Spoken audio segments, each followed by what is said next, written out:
това е възможно до един момент. След това има голяма вероятност да не се случват нещата. И препоръчвам на всички, ако го мислят професионално, от което един ден да изкарват пари, то това нещо трябва да го направите задължително да не е в къщи.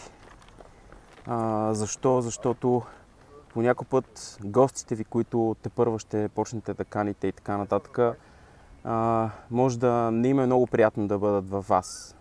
Така се каже, по-добре да бъде в някаква по-изолирана среда. Плюс това, препоръката ми е към всички хора, защото чувам много интересни коментари.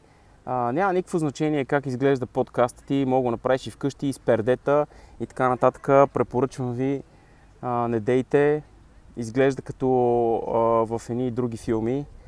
Препоръчвам ви по-добре да си платите някъде, където хората са го направили добре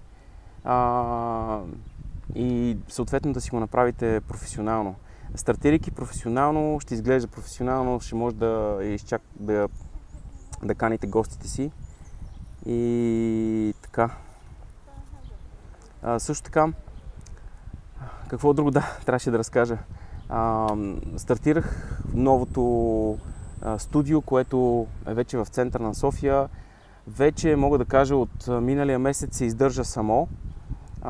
Съответно, плановете ми няма да спра до там. Имах доста интересни хора покрай мене, докато стигна до това решение. Трябва да съм благодарен на много хора, на един бизнес човек, който ми каза така: или го правиш, или въобще не се заема и с тези работи. Мариан Генчев беше един човек, който така подпомогна това да се случи.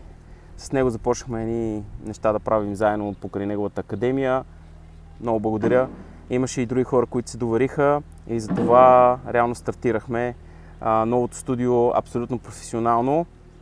Може да намерите информация в интернет, podcaststudio.bg се казва. До там няма да стигнем. Ще стигнем и ще продължаваме напред. Имаме още една идея, която тепърва се разработва. Доста по-голямо студио, с доста по-интересни възможности. Но това е за сега. Исках само да ви кажа, че ще рестартираме нашият IT Corner подкаст много скоро и ще бъде снимано изцяло в нашото студио, където ще може да си каним всички гости и няма да се чувстват неудобно да бъде в къщи. И така, приятели, пожелавам ви много хубави празници, да си изкарате, да счупите всички яйца, да си видите близки и приятели и до нови срещи. Чао!